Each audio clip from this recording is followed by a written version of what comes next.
New tonight on Our News, live at 7, removing the British monarch to make way for a Bahamian. The Foreign Affairs Minister makes the case for a Bahamian head of state days after the crowning of King Charles III. This as the National Reparations Committee says, give back our artifacts. Hear the case for why keeping our own cultural treasures and artifacts should be up for Bahamians to decide. Also, an Exuma man is dead tonight after losing control of his motorcycle, the latest from investigators. And then in Our News at 7:30, counting coins, how Grand Bahamians are reacting to the cost of water supplies, just weeks ahead of a new rate. Our News live at 7 starts right now.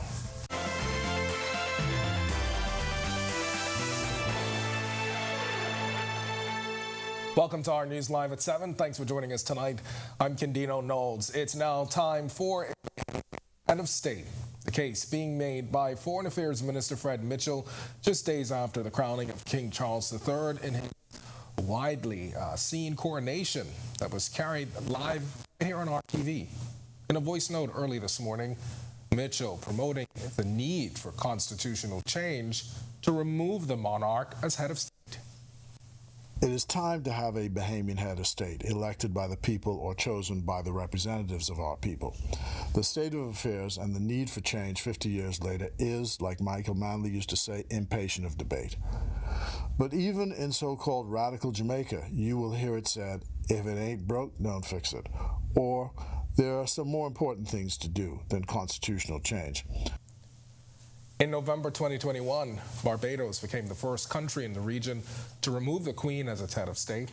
Following that, 6 other Caribbean countries, including the Bahamas, indicated their intentions to also remove the Queen as head of state. Mitchell went on to say that something is wrong with a European leader being the embodiment of countries of African descent in the Caribbean, and said he's hopeful that someday this will be fixed. The Constitution that we have now is filled with anachronisms, the idiosyncrasies of the day, where women were considered second-class citizens, and they built into it the soft power of the British governance forms and culture of the 19th century to make it almost impossible to change things today. So you have a situation where an institution which is utterly irrelevant to the life of ordinary Bahamians being supported 50 years later.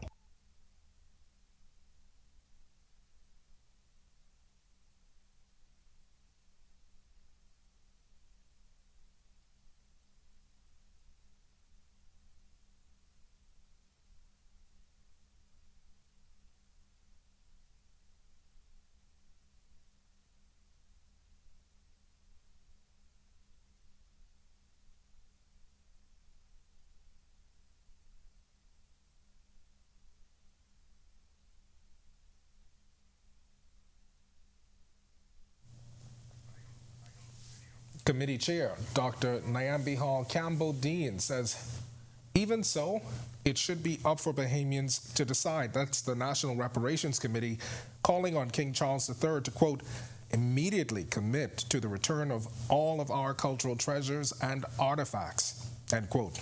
The request was outlined in a joint statement by First Nations, Indigenous peoples, and advocacy groups of 12 countries with the British monarch as head of state. When asked about whether the group would be concerned about the Bahamas' ability to safely preserve its own historical items if a catastrophic hurricane or other water damage became an issue, Committee Chair Dr. Nyambi Hall Campbell-Dean says even so, it should be up for Bahamians to decide. I think that we still have to allow the people that own these artifacts to make the decisions about what happens to them. You know, climate change is affecting Europe and they're seeing record heat. So even the places that they may keep these artifacts, you know, are going to be compromised in some way. So I think that the people that own them really should be the ones to make the decisions. All right, and for more on that, be sure and visit ournews.bs. Now to Exuma, where police are investigating the country's latest traffic fatality, claiming the life of a 21-year-old man on Sunday. Traffic investigators telling us it was just before, or just after 3 p.m. that is, and the victim was riding his motorcycle in the area of Queens Highway in Georgetown when he lost control and collided with a garbage truck traveling south. When emergency medical services arrived, they rendered medical assistance to the victim, but police say he died a short time later. And over in Grand Bahama, another man is dead tonight following a police-involved shooting. Police telling us that they responded to a call shortly before 9 on Sunday night, stating that a man was at home armed with 2 cutlasses, attempting to break into an apartment. Once officers arrived on the scene, they say they were approached by the man who they say was armed with cutlasses and made death threats towards them. They say the man was instructed several times to drop the weapons and say he refused. Police say he then threw one of the cutlasses at officers before charging with the other. That's when the officers say they fired their service weapons at the suspect, which resulted in him being shot and injured. EMS attended the scene and transported the victim to hospital where he was pronounced dead. And back here in New Providence, police are planning on beefing up their presence in the Fox Hill community, and residents are reacting. Some are supportive, others say it might not be enough. Marlena Leonard has the story. Officers conducting a walkabout in the Fox Hill community this morning, informing residents of new initiatives and community partnerships, as well as plans for increased police saturation in the area. Saturation patrol is simply this, that the community will be so saturated with patrol that the perpetrators will think be 4 times before they would come into a community, and that is multiplied through the various divisions. Like I said, Fox Hill has not been left out. We too have been given our mandate. In fact, we have already started a smaller version of the saturation patrol, started about 2 weeks ago. Fox Hill is no stranger to violent crime. Back in March, 2 people were gunned down on the Fox Hill Park. In 2013, on that same park, a mass shooting killed 4 people and injured 7 others. The crime has left some residents on edge and welcoming a heightened police presence. We stopped at multiple homes with police during their walkthrough where residents expressed their support. Julianne Moss says crime has gotten so bad she's nervous to take her grandchildren to the park. Especially in the Fox Hill community, it was never like this, but there's crime. And all of a sudden, all this crime building up. It ain't because it ain't safe now. Even to go in the park and all, it's not safe. While this resident is supportive of the heightened police presence, she suggests the focus should be on creating more educational programs for the at-risk youth of the community. The community itself needs more development programs. We need to police help with the Fox Hill Community Center. Maybe we can do some after-school programs, some youth sports activities for the youngsters. I am a proud Foxhillian. I grew up on Bristol Street and I built my home here on Reeve Street. So that alone will tell you that I am proud to be in the Fox Hill community, a part of my people. The culture is changing a bit, but it will take people like us to help to preserve our culture. Reporting for Our News, I'm Marlena Leonard. All right, thanks a lot, Marlena. And we've got much more to get to tonight, including a water supply rate hike over in Grand Bahama. But for now, it's time for your first look at temperatures. Meteorologist Greg Thompson, he's standing by in the Weather Center. Greg? Yeah, thanks, Kindian, and a happy Monday evening, everybody. A breezy start to the week as we are still seeing that high-pressure ridge in charge. Temperatures are in the 80s, 80 degrees outside the studios, few clouds, and we are calling it breezy. Your winds are out of the east-northeast at 15 miles per hour, and your feels-like temperature is at 80 degrees. Temperatures around the islands tonight right now, it is 80 in Freeport, 78 in Marsh Harbor, Abaco, 82 in Allenstown, Bimini. We pick up 80 in Nicholstown, Andros, 79 Great Harbor Key, Governor's Harbor, you are also 79. Central Bahamas, 81 in Kemps Bay with a couple of showers nearby. 80 over in Arthurstown, Cat Island, a pair of 81s in Georgetown, that's in the Exumas. Deadman's Key, Long Island, 81 also. Coburn Townsend, Salvador, 79. Southeast Bahamas, 82 in Duncantown, Ragged Island. We pick up 81s in Colonel Hill, Cricket Island, Delectable Bay. 80 over in Abrams Bay, 82 in Property and Chialis, Tricks and Caicos Islands. Deep South, Matthewtown, Inagua, you round out our temperature profile at 83.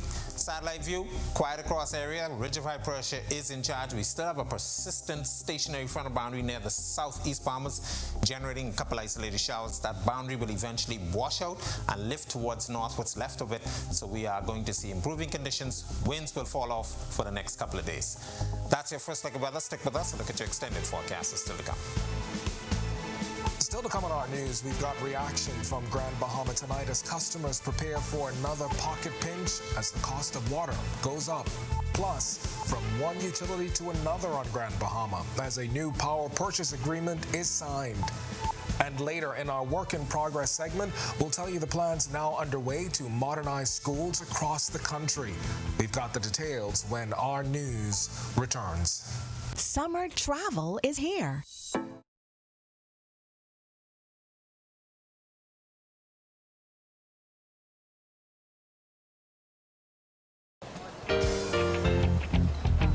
It's your thing.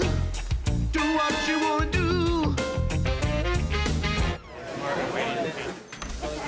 It's your thing. Do what you want to do. It's your thing. Do what you want to do. Shareholders are very happy. It's your thing. Do what you want to do.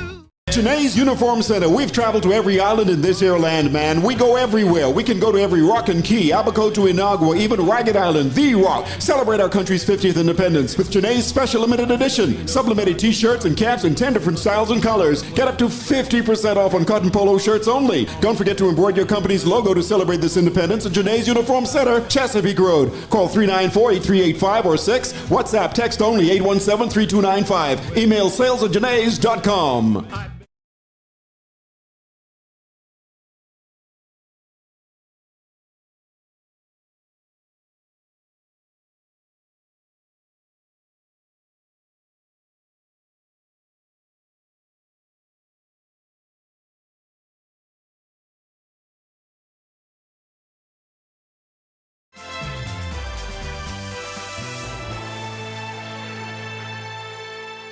This segment of the news is brought to you by H.G. Christie. List your home in Grand Bahama with H.G. Christie. Visit our new office in the Port Lakaya Marketplace. H.G. Christie, celebrating over 100 years of service. In just a few weeks, 60% of customers of Grand Bahama Utility Company will see an increase in their bills. The utility company has expressed they've spent over $15 million to assist with Hurricane Dorian repairs, adding the increase will also assist in the construction of a new reverse osmosis plant. Grand Bahama Port Authority regulators for the GB Utility Company approved the rate adjustment last week, but residents we spoke to say now is just simply not the time. Right now, there's a lot of people in Grand Bahama that is hating, man. You know, have some kind of mercy, have some kind of compassion on the small people and the small man. Right now, we don't need nothing more on our table. As hard as it is right now.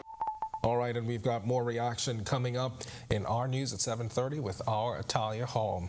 And a power purchase agreement signed between Grand Bahama Power Company and Bahamas Solar and Renewables. That's an independent power producer and subsidiary of Focal Holdings Limited. The signing taking place at the Pelican Bay Resort this morning. President and CEO of Focal Holdings Limited, Dexter Adderley, says the agreement will see the construction of a renewable energy plant. That plant will be constructed in the industrial area on Grand Bahama and is expected to be operational in less than a year. Chief Operating Officer at Grand Bahama Power Company, Nikita Mulling, says it's their goal to make energy much cleaner. We are especially proud to undertake this significant development, this project, on the island of Grand Bahama, with development using solar technology that will provide up to 5 megawatts of power. With an agreement to purchase all of the energy produced by Bahamas Solar and Renewables at a rate of 9 cents per kilowatt hour, this agreement creates a physical hedge against the volatility of the oil market, which further strengthens our ability to stabilize costs for all of our customers. We too are doing our part to support the government of the Bahamas in their 30-30 goals. President of the Grand Bahama Port Authority, Ian Rolls, says the project will create jobs and boost economic growth on the island.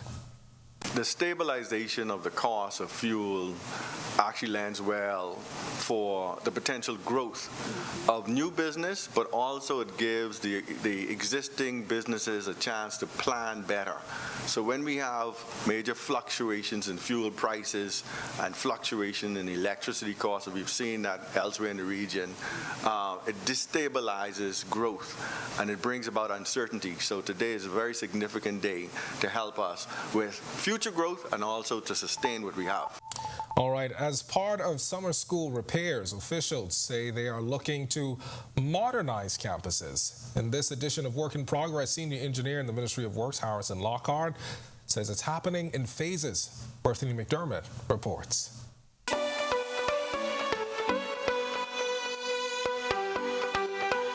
With plans underway to begin upgrades at schools across the Bahamas, Senior Engineer and Chief Information Officer in the Ministry of Works, Harrison Lockhart, says they're looking to modernize the schools that were in some instances built decades ago. Lockhart estimates that 80% of schools are up to standard. As for the other 20% that are not, Lockhart says it's a process. What we try to do is we try to do them in phases, because like you say, we try to do the whole school to bring it up. We would never be finished before school starts in August or September. So what we try to do is we do them in phases. So we go and we look at the school and we see, okay, with this block, we can do this block this summer, and then next summer we can do this next block, zones like that, and be able to like chop them up a little smaller to be able to have done before school opens again. Lockhart explains some schools require more work than others. The result, a longer wait for completion. Like for example, some schools we try to get rid of the AC units that are very old, because you can only repair them up to a certain point. But then after, like for example, with the gas they use now, what they used to use, that is now being outlawed. So now we have to either bring in new AC units or do what we call a retrofit, where we change that AC to be able to use the new gas, which is now the 410A. The senior engineer says the newer air-conditioned units are more environmentally friendly. Then there are other instances like electrical upgrades. You have some schools that are very old, have cast iron pipes. So a lot of those we have to dig into the ground. We have to take out the old cast iron pipes because now they're leaking, and put in PVC. And then with electrical, we have to try and keep up with the codes and things like that. He says the next step in modernizing schools is to go to the Family Islands. Reporting for Our News, Work in Progress, I'm Berthany McDermott. When Our News comes back from the break, we turn our spotlight to stories making headlines across the world as the Biden administration is working on new regulations for airline passenger compensation. This as the United States Coast Guard offloads 901 pounds of cocaine in the Caribbean Sea. And on this day in Bahamian history, a new prime minister is sworn in for his first term as leader. We've got the historical recap when Our News continues. You could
This is Our News. Welcome back. We turn our attention now to stories making headlines across the world.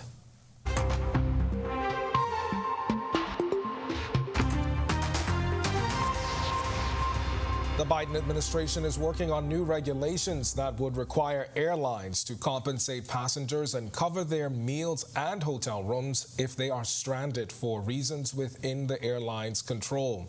The White House said President Joe Biden and Transportation Secretary Pete Buttigieg would announce the start of the rulemaking process on Monday. The rulemaking pledge continues a push by the Democratic administration to require airlines to improve customer service, and it comes just weeks before the start of the peak summer travel season. Later this year, my administration will propose a historic new rule that will make it mandatory, not voluntary, but mandatory, for all U.S. airlines to compensate you with meals, hotels, taxis, ride shares, and rebooking fees, and cash, miles, and/or travel vouchers whenever they're the ones to blame for the cancellation or delay. And that's all on top of refunding the cost of your ticket.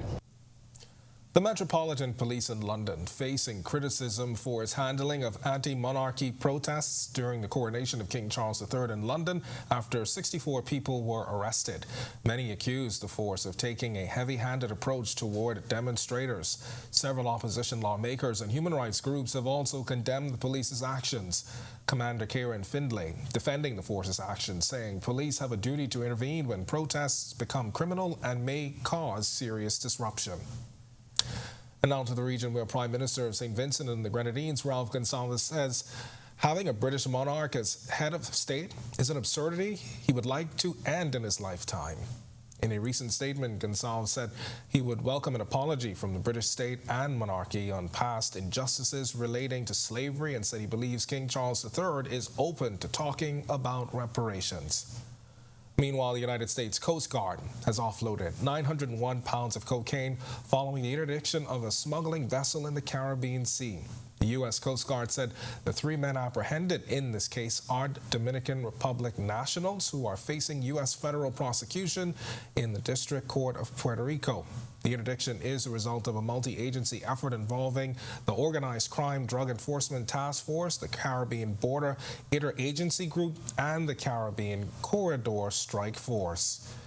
And finally, at least 27 people have died in a gold mine fire in Peru in the worst mining accident in the country in decades. The mine company says 175 miners were rescued. An electrical short circuit is thought to have sparked the fire, where officials said the miners were working about 330 feet below the surface when the blaze broke out. In a statement, the regional government said the closest police station was some 90 minutes away from the remote site and several hours from the closest city, complicating the emergency response. Still to come in our news, today in history, find out interesting facts about the day that was May 8th, including the story of a local activist whose house was torched the night before, plus the massive project that's expected to bring back big screen pictures to the city of Freeport. And then in our news at 7:30, a surprise move. The embattled Long Island Member of Parliament makes a move to have his upcoming corruption trial stopped. The story when our news returns. Attention, island friends. At Doctors Hospital, our lamp just got brighter. The Loyalty Advantage membership program now has 3 unique plans to choose from. From Lamp Prepaid with free prime care visits and service line discounts, Lamp Insured with copay waivers and 0 upfront collections at the ER and inpatient services, or our new Lamp Access, a free plan that offers 10% off lab, pharmacy, and imaging. Lamp has a plan for everyone. To sign up, visit our website or give us a call. Doctors Hospital, trusted and best care now.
Welcome back to Our News. It's time now to turn our spotlight on events that shaped the day that was, May 8th. Take a look.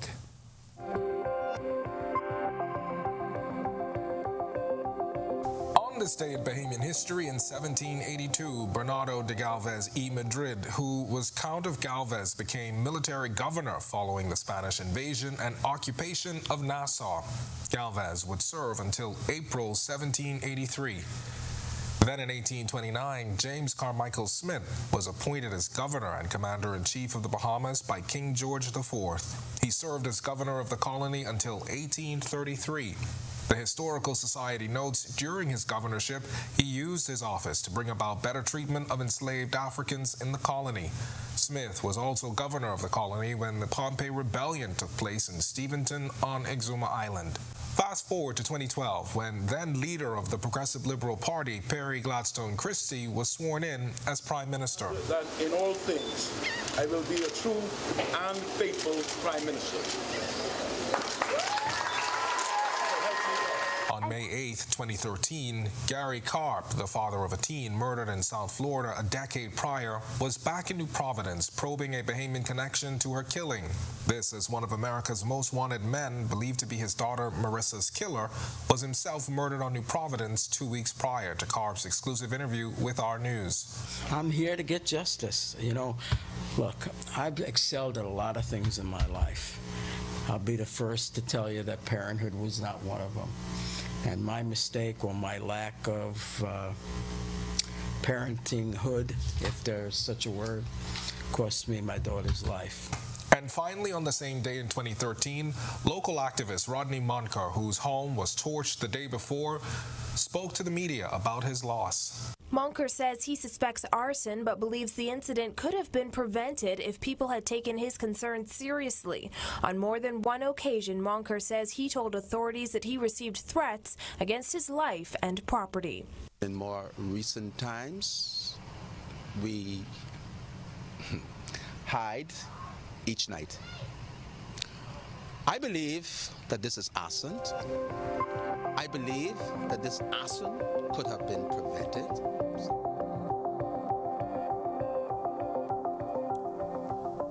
All right, to catch that historical recap again, head over to ournews.bs. What was once a popular activity for many Grand Bahamians may soon return. A new movie theater and entertainment center. Tonight, our Jamila Mizik talks to the man behind the massive project. Keyplex Entertainment, the brainchild of 29-year-old Bernard Sweeting, was birthed more than 3 years ago. The young Grand Bahamian says the idea came after Hurricane Dorian destroyed the island's only movie theater.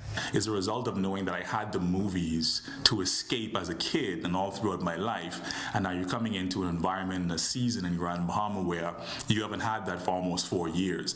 And so wanting to create an opportunity where, you know, working professionals, the average adult, family, the elderly are able to go ahead and enjoy that, because every month there might be a new, you know, bar or restaurant opening up, or a lounge or something on the island, but where do these demographics of people have to go to enjoy themselves? Keyplex Entertainment will also include a bowling alley and roof deck restaurant, but Sweeting says the first phase will be an outdoor drive-in movie theater experience. In phase 2, we're going to have our own physical building. I want to say that it's going to be about 20,000 square foot, 10 feet elevated off the ground on concrete pillars.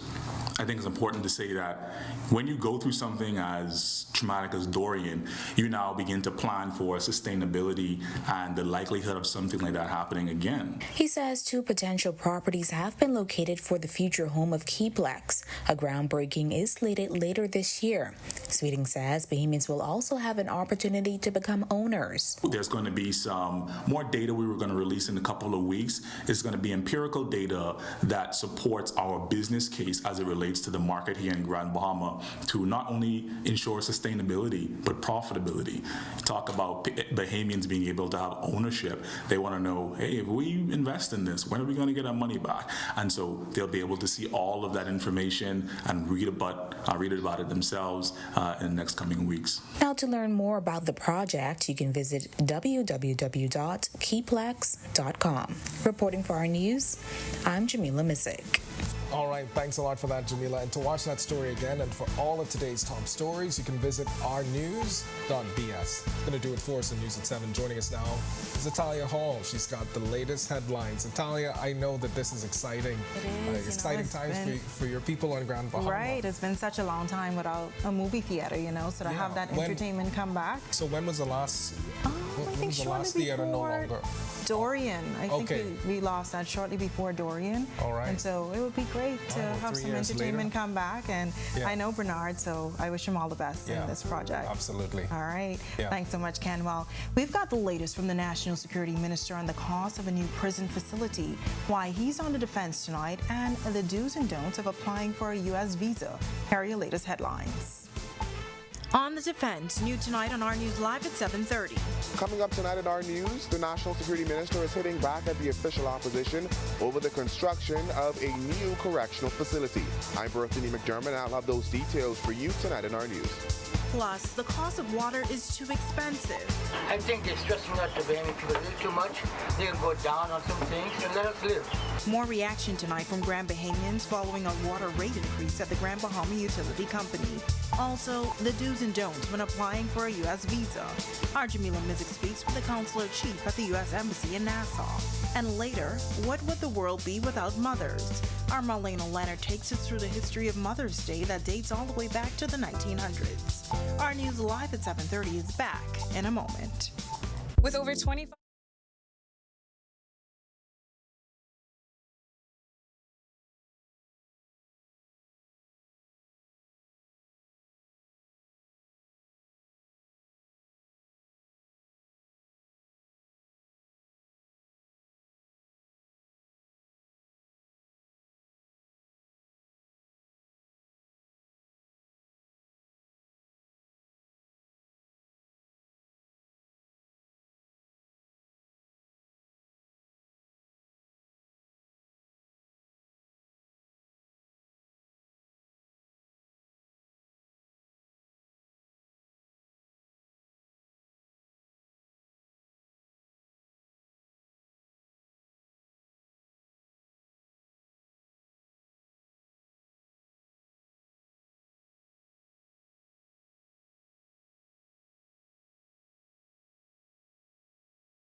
Welcome to Our News, and thank you for joining us. I'm Italia Hall. In just a few weeks, 60% of customers of the Grand Bahama Utility Company will see an increase in their bills. The recent rate hike has some Grand Bahamians sounding off tonight, but before we get to their reactions, we begin with Long Island Member of Parliament Adrian Gibson, who's trying to have his upcoming corruption trial stopped. In a surprise move, the former executive chairman of the Water and Sewerage Corporation's lawyer, Muriel Ducille Casey, filed a constitutional motion seeking a stay of his trial. Justice Cheryl Grant Thompson was supposed to impanel jurors to hear the case on Tuesday. However, jury selection is now on hold, and the constitutional motion is set to be heard on Wednesday.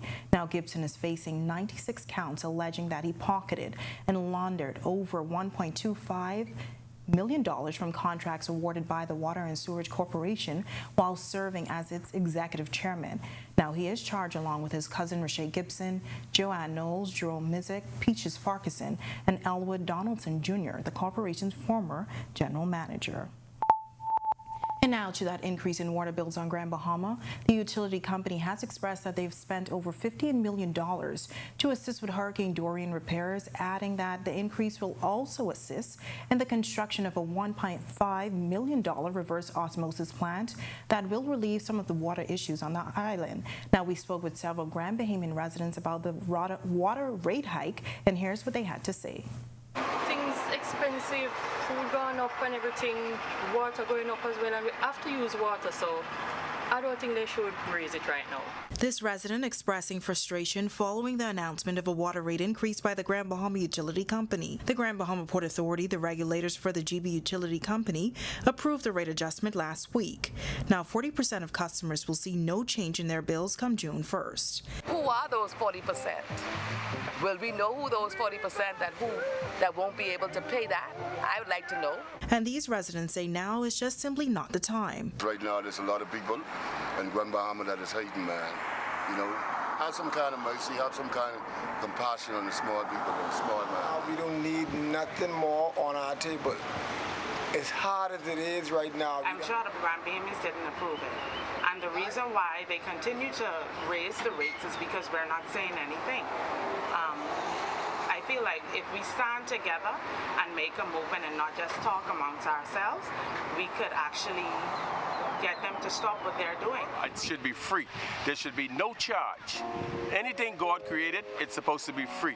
And that's my 5 cents. Another resident says she understands the company took a huge loss since the passage of Hurricane Dorian, but she doesn't believe residents should bear the cost. After the hurricane, and I thought that the water consumption that we had used after the hurricane, when I went to check my bill, my water bill was $2,500. And right now, I'm trying to combat that right now, you know, and for them to put another 8% or $8 on I think that's per month. I think more or less it's a bit much right now. All right, well, the National Security Minister on the defense over the price tag of the new correctional facility and virtual court to be constructed at the Bahamas Department of Corrections. His comments came after the Free National Movement questioned if there was a bidding process. He also sought to clear the air over the cost, saying the government won't pay the full $90 million up front. Bethany McDermott has the details.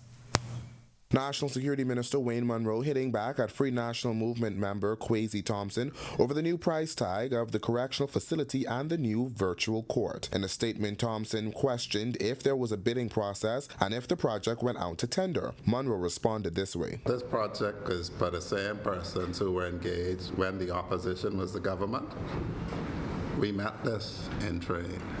And so that's what's very disingenuous. They're very well aware that this project started under B.J. Nottage, Dr. Nottage, continued under Minister Dames, and is moving to conclusion now.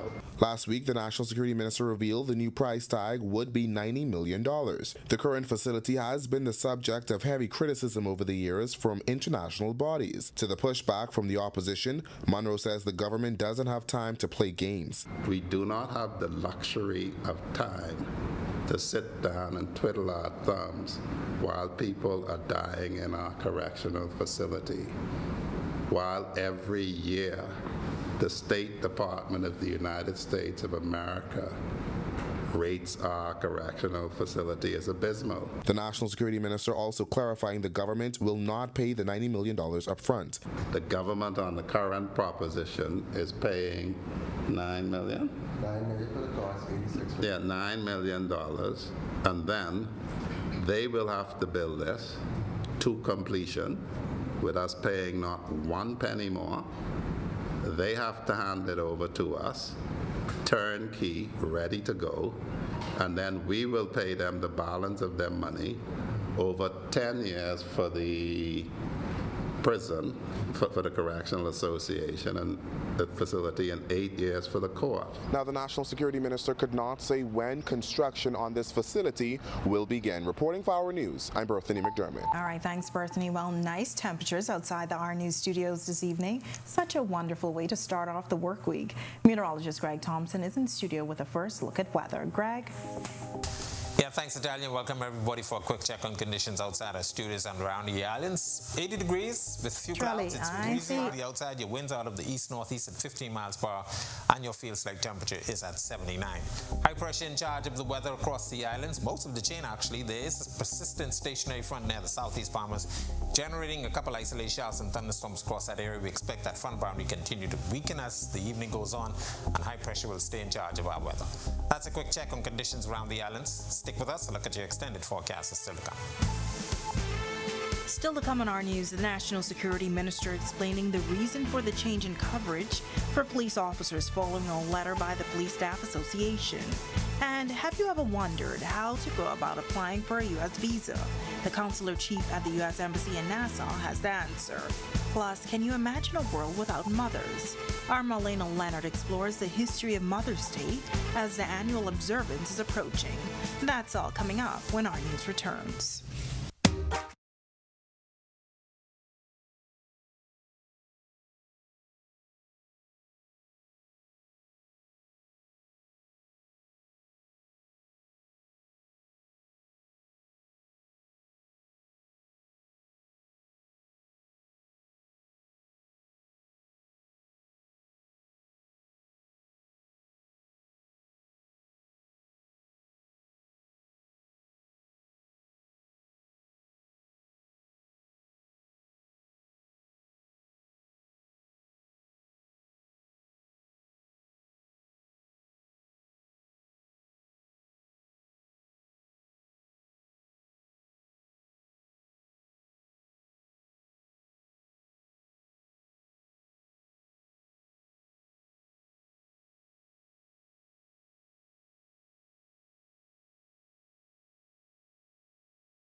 Days after the Police Staff Association hit out at a change in insurance policy for security officers, National Security Minister Wayne Monroe is weighing in, seeking to justify the change. Monroe says for officers already on the force, the insurance plan remains the same. Now, last week, Police Staff Association Executive Chairman Ricardo Walk said instead of adding, the government is seeking to take more away from officers, even after pleading for more in the insurance policy for officers. I've read what the Police Staff Association says. They have to understand that they're not a trade union. They were not consulted because nothing that is being done affects anybody who is a serving policeman. Everyone who is a serving policeman today or a police person signed up in recruitment, or defense force personnel or in recruitment, a BDOX personnel or in recruitment, the release makes it plain. Nothing changes for you. Now, the new policy allows for single-family coverage. The addition of other family members will require additional payment. The new policy, he says, will only apply to new officers after July 1st. The justification for single medical coverage for the security forces is that they put themselves in danger. So the Defense Force Marine officer puts himself in danger. The correctional officer puts himself in danger. The police officer puts himself in danger. That person will still get medical insurance. The person who will not get medical insurance is the person who does not work for the Bahamas government. If you're considering studying abroad, specifically in the United States, then you're going to need a student visa. And the consular chief at the embassy here in Nassau, Jessica Elms-Hoyser, says they've been working to ensure that Bahamian students receive their visas in a timely manner. And contrary to popular belief, she says the visas aren't only distributed to those pursuing a tertiary education. Jamila Mizik reports. The consular chief says the U.S. Embassy will do its best to accommodate students for their visa appointments. We love to welcome students to the United States, right? And especially our Bahamian students, we think it's just a great partnership, an exchange of culture and knowledge. And so we encourage all range of students. We have students who are going for temporary language programs, to students who are going for a full college degree or their doctorate degree. We also welcome students who are doing secondary education. So folks who are looking to go study and do maybe high school in the United States. All of that's available. Now, to apply, you can visit the embassy's website at bs.usembassy.gov, where there are step-by-step instructions. We know that there's always a rush in the summertime for folks who are looking to go study and sort of like this anxiety of whether they're going to get their visa in time.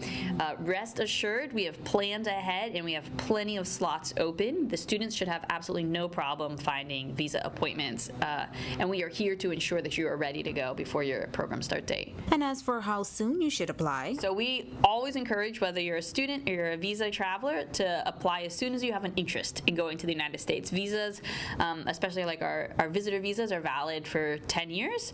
Our student visas are valid, again, I'd have to confirm the time, but I think of 3 years at this point. But you want to apply as soon as you can, just because there is a demand. Bahamians are on the move, and they are on the move to the United States. So that demand does exist, but we will work as hard as we can to ensure that any student who wants to go is there in time for their student program to start. All right, thanks, Jamila. Well, American actor and producer Morgan Freeman receiving the Sir Sidney Poitier Tribute Award at the Bahamas International Film Festival on Sunday evening.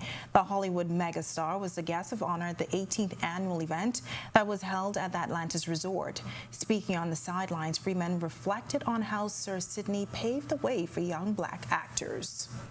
When I was a young guy, contemplating, planning, being told, wanting to be an actor, he surfaced. Proof positive that it can be done, and you don't have to slouch. Now, Sir Sidney and Freeman shared a decades-long friendship following the Bahamian actor's passing in January 2022. Freeman famously tweeted, "Sidney was my inspiration, my guiding light, my friend." As for his views of the Bahamas, the actor says it's not the first time he's visited. I've been here before. I came once and for a golf tournament. I'm a pilot, you know. Okay, all right. And I was coming back from the east, from I think BVI, and I stopped here in Nassau for fuel. It's now time for tonight's Financial Market Minute, brought to you by RF, your local investment bank.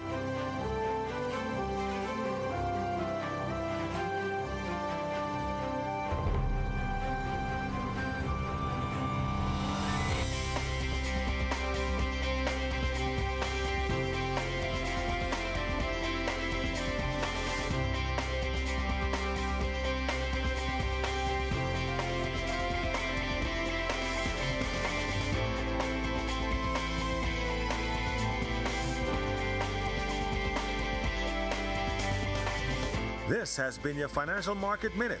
To explore the best performing mutual funds in the Bahamas, visit our website at www.rfgroup.com. When our news comes back from the break, flowers, gifts, and dinner. Mother's Day is less than a week away, and many across the world are preparing for the big day. Tonight, our Marlena Leonard explores its history. We have some world-class beach football being played right here in the capital. There's a big change in schedule for Bahamas rugby, and we catch up with Bahamians in the NBA playoffs. Stay with us for our sports. And warm temperatures expected for the rest of the week. Meteorologist Greg Thompson is back with your extended weather forecast right after this quick break. Stay with us. How is your day going?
This is our news. Welcome back. The 2023 CONCACAF Beach Soccer Cup is underway.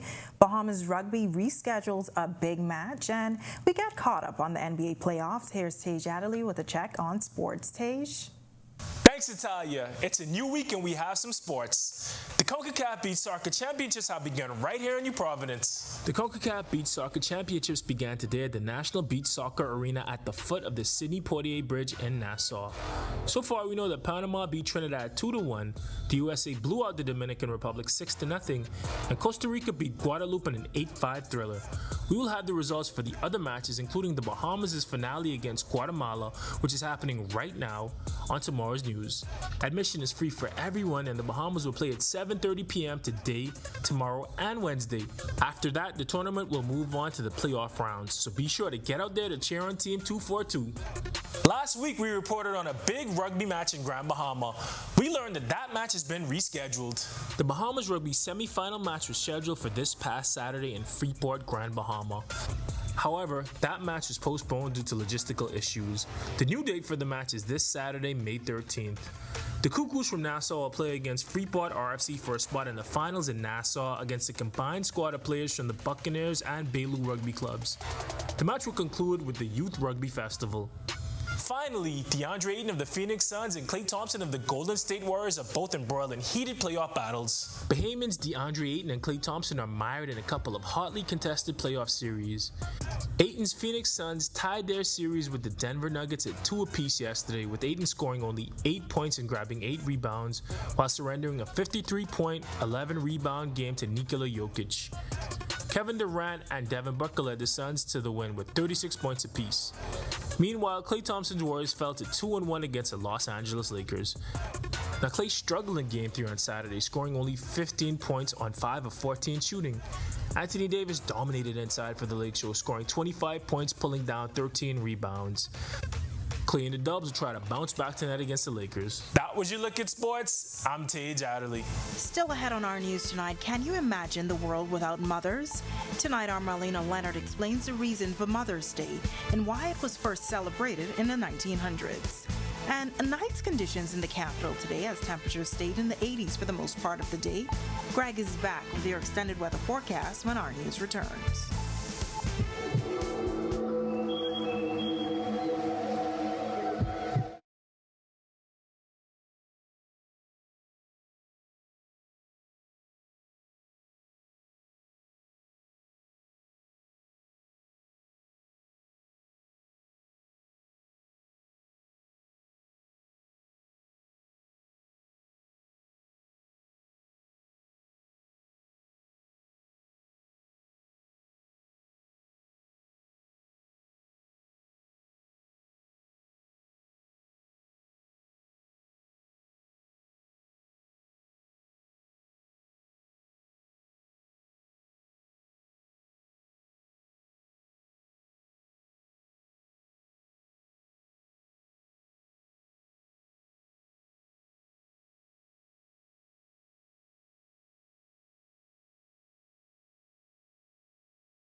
Welcome back to our news. We're just at the start of the work week, and Greg is back in the Weather Center to help you plan for the days ahead in your extended weather forecast. Hello, Greg.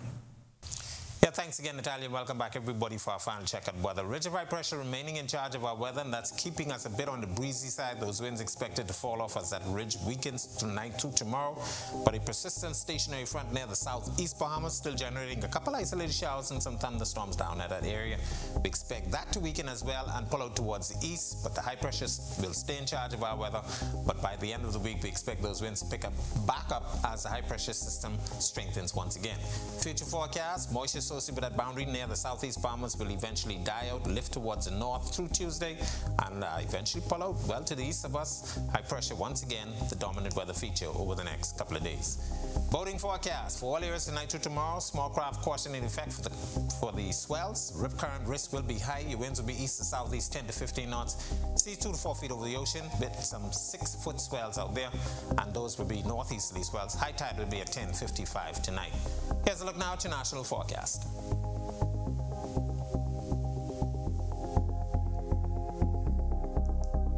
In your extended forecast, we'll keep a couple of showers in the forecast tomorrow, but eventually things will quiet down. High pressure will remain in charge. Sunny and breezy conditions by the end of the week.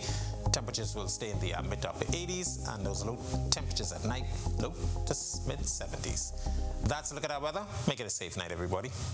All right, thanks so much, Greg. Well, Mother's Day is celebrated across the world, but where did the day honoring moms originate? Our Marlena Leonard takes a look at its historic beginning in this report. Every year, the second Sunday in May is recognized as Mother's Day. It's a time when moms are recognized and celebrated for their unique roles in their children's lives.